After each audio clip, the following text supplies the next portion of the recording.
Right, well, here we are. I'm Matt Leinett. This is the third episode of our Zero to Full Stack app series, and we're going to be going over Golang control flow constructs. So we're going to be going over the for loop, if-else statements, and switch statements. We're going to be doing the basic for loop. We're not going to be doing the for something in a range. That'll come later.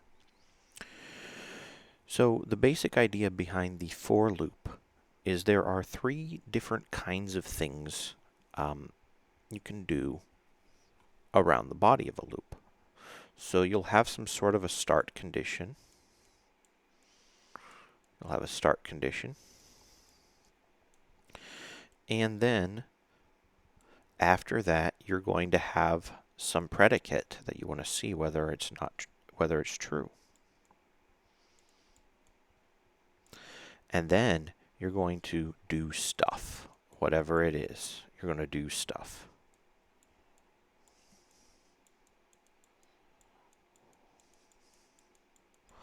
Then after that, you're going to have something that you do after this stuff, your post condition. And then you're going to go up here and you're going to test your predicate again. And if it's true, you're going to do stuff again. And if it's not, you break. So this construct here, having the predicate that lets you control whether or not you do things over and over again, is very, very useful. I'll give you some examples. The most basic type of loop is one where you just give it a condition.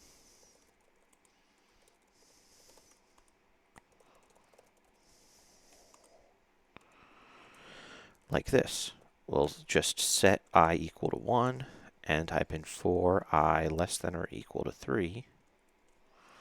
And what do we do? We'll just format.println I.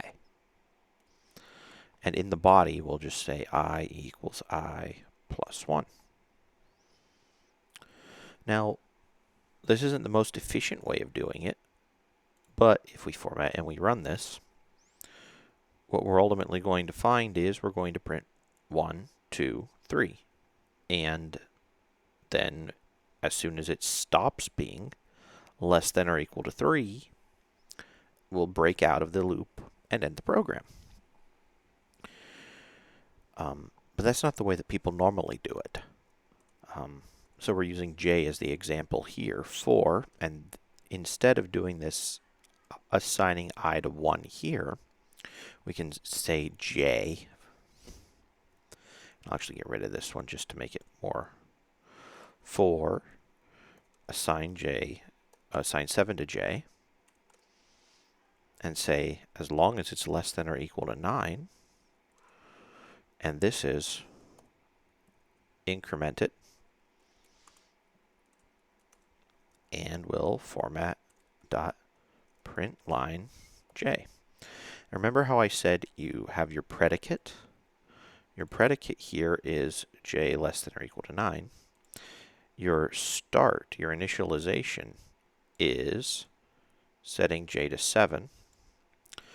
And this plus plus J thing is what you do after your body is done. This just means increment J. You can also do J++. It's just a question of when you increment it. But that's not relevant here. So if we run this, I forgot we can't do that. I'm used to writing in C++. So we have 7, 8, and 9. So we start at J7, increment it up to 8, run it again, increment it to 9, run it again, increment it to 10. Well, it's not less than or equal to 9 anymore, so we're done. If you don't specify a condition, if you do this instead,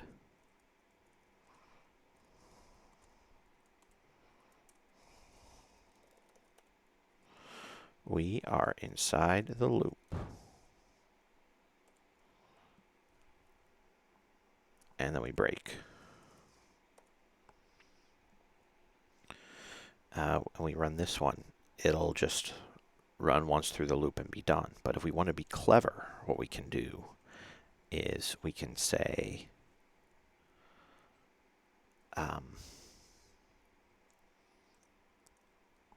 well, I guess we have an example already here of I equals 1 to 3, but if we go and decide to set I is equal to 186, and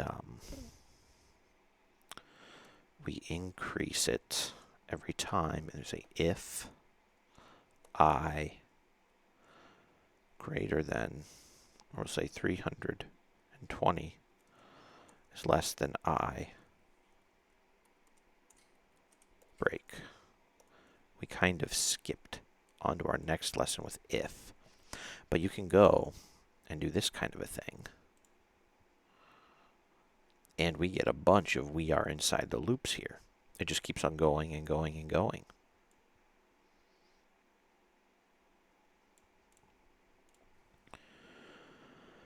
And so we've gone over what break does. Break just stops the loop. This one here, continue, just has it go to the end of the loop and work again. So the way that that looks is if we do this for, we're going to assign 0 to n, say if it's less than or equal to 5, increment it, and say if n mod 2 equals 0,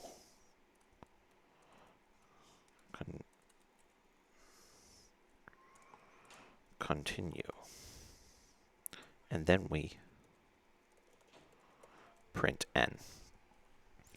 So this continue will automatically bring you to the end of this for block and make you assess the situation again. So what happens when we run that? We only get the odd numbers, because if it's divisible by 2, we are going to skip over the print. So we get 1, 3, 5 there. So these are the sorts of things that we can do with looping constructs. And so what benefits us the most is if we think of the most simple way that we can iterate through many things that we're trying to do at once, and then construct our loops such that we do things that way as opposed to making things unnecessarily convoluted and complex. Now that we are done with looping, we can look at more about the if-else construct. The if-else construct is pretty much the bread and butter of programming besides loops. I would almost say that it's more important because you can still simulate loops with if-else. You just wind up, it's awful. So this part of the if-else statement, as you can see here on line 200, over here on the left, if 7 mod 2 equals 0.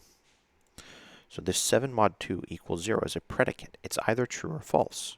Is 7 divisible by 2? No, it's not. So we're going to expect it to not execute this block of code. This else here happens in the opposite case. So if you have an if predicate body else other body, if the predicate's true, this body will get executed.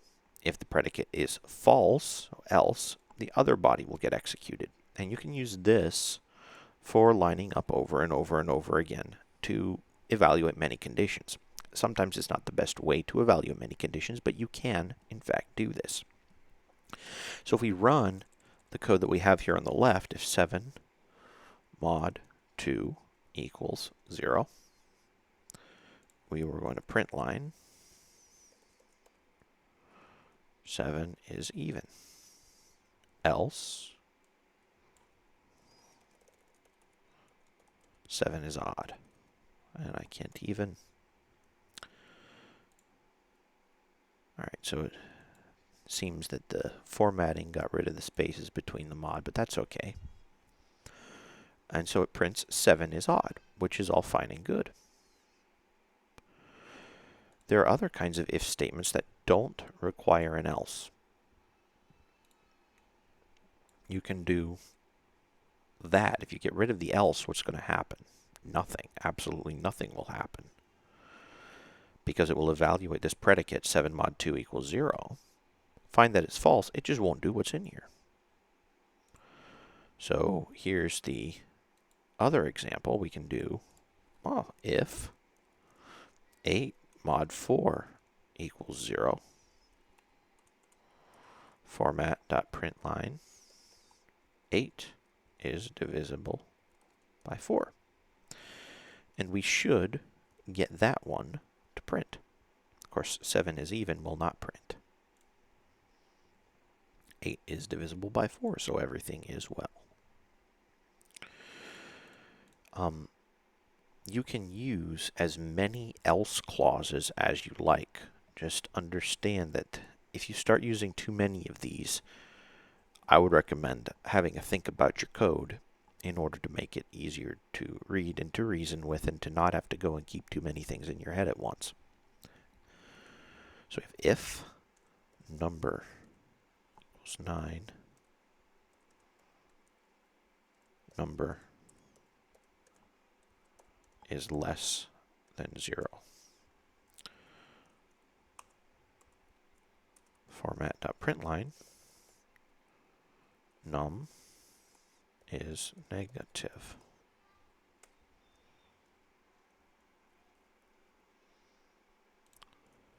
Else if num less than 10, we're going to print num has 1 digit. Because it'll be 0, 0, 1, 2, 3, 4, 5, 6, 7, 8, 9. Those are all single digit numbers. And then if you go and have something more than that, that would be our else clause. Format.println num has multiple digits. And seeing if I screwed up some, 9 has 1 digit. Okay, so if we decide that we're going to change it to, say, 12, what'll happen there? Format it, run it. Because 12 has multiple digits. If we do negative 35, we run it again. Negative 35 is negative. Okay. So you can see that different branches or different bodies here, different blocks of code, wind up getting evaluated depending upon whether or not a predicate is true. So that's how if works. Now, switch is kind of like an empowered if.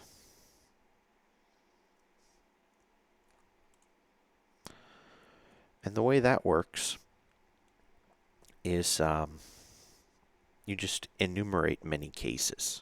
You don't just go say if this, then that, else if this, then that, else if this, then that. It's a more compact syntax, and it also makes it easier for compilers to roll things and make your code run fast if it's of a certain type. And here's the example of the basic switch. If we assign 2 to I, format.print write I as. Okay, so we're not using format.println because println puts a new line at the end. So if we do that, this is write to as program exited. But if we put a switch on this,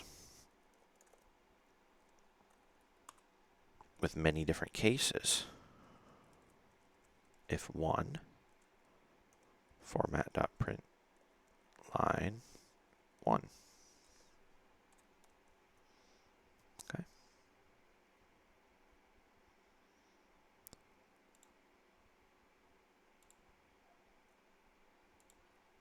Write to as, okay, so it doesn't have that. We need to put another case statement in. Case 2. Format.print line 2. I is 2, so that should evaluate. Just write to as 2. And since that case is already evaluated, you can see that if we do case 3, format.print line 3 should not evaluate. So it should only evaluate this block here because I is set to 2. Right? To as 2. So it works as expected. If you want to combine cases, you can combine those cases, combine those predicates with a comma. So the example that they're giving here is actually a switch on time.now.weekday. So first, I suppose what we can do is format.print line time.now.weekday to see what kind of a thing that actually is. It says Tuesday, so I'm doing this on Tuesday, which is interesting. It's very, very interesting because that means that this server is somewhere completely different.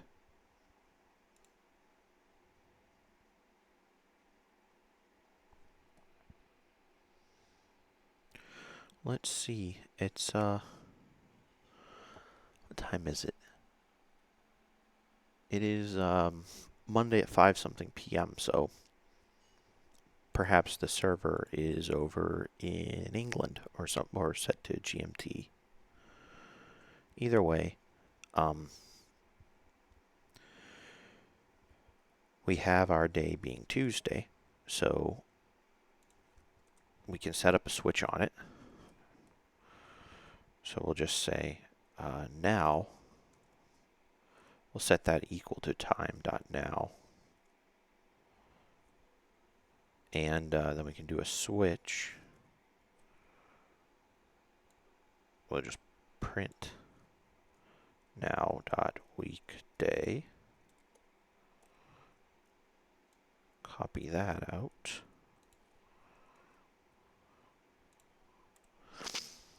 So we now gave that the word now to make it easier. And we can do other things with now. We can do case time.saturday, time.sunday. And what will happen there is we'll format.print line. It's the weekend. And then we can do our default case, which will catch everything else. Format.print line. It's a weekday. And so if we run this, oops, what did I forget? I forgot to do that.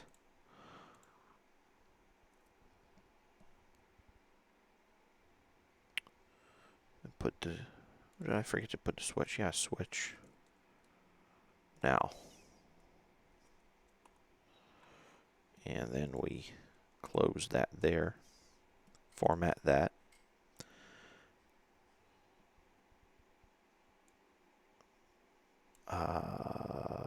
Now dot weekday. That's the nice thing about having a compiler that goes and checks your types. You can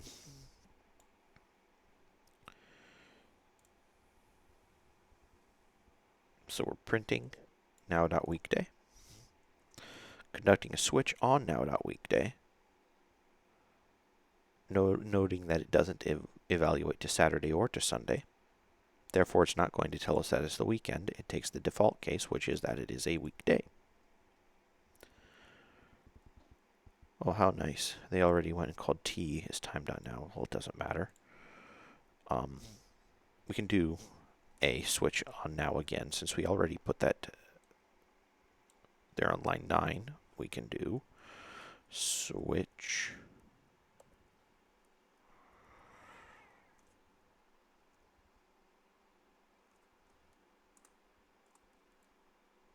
case now dot hour is less than 12. Format dot println. It's before noon. Our default case is that it's afternoon or noon, but generally 12 p.m. is considered afternoon, so that should work. So Tuesday, it's a weekday, it's afternoon. So yeah, time is after 5 p.m. So we should be fine. I just think it's interesting that it goes and says that it's Tuesday even though it's Monday. I'm going to have to go and wonder about what the Go guys are doing with their playground. This body here is a little bit more tricky. It involves understanding types. And to understand types, it's basically an understanding of how different zeros and ones are interpreted. So if we call our function what am I, and it takes an interface named I. Doesn't matter what you name it, you can actually call it something else. My interface is probably a little bit more clear. And in that function, we put a switch.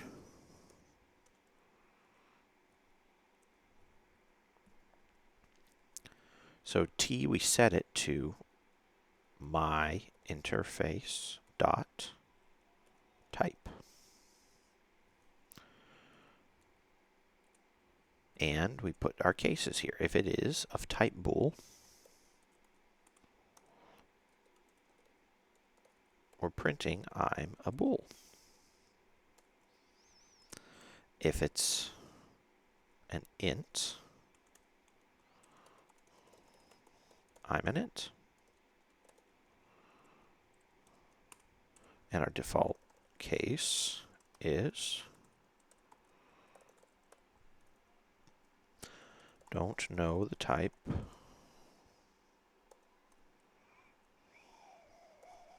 or not print line or print effing.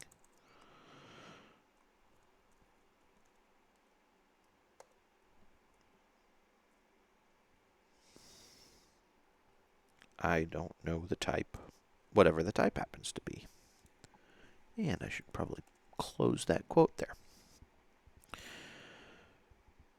So we can go and see what happens if we run it on these different things. What am I?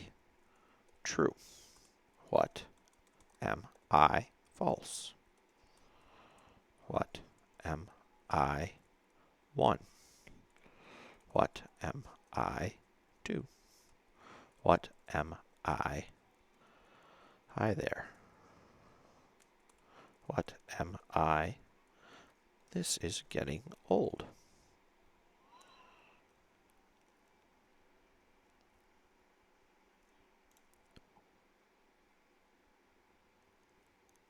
We can actually, I wonder, well, we'll just keep this for now. Format it, run it. So, what am I true? I'm a bool. What am I false? I'm a bool. What am I 1? I'm an int. What am I 2? I'm an int. What am I? Hi there. I don't know the type string. What am I? This is getting old. Also, I don't know the type string. So this %t takes the type of our interface and puts it into our print statement here.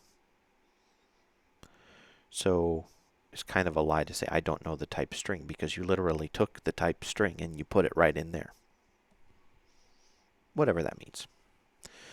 I'm wondering if you wind up doing my interface here.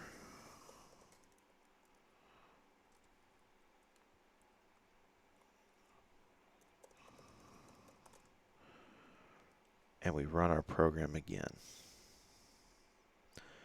You cannot use it as type string. Oh, we'd have to cast it to a string. You can't cast it to format.printf. Yeah, well, we can actually do that. Format.print will be clever here. My interface. No, format.printf. Because I don't actually know Golang's printf rules. We'll put that.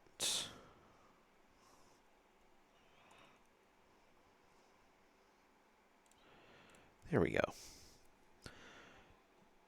So we get 1, I'm an int.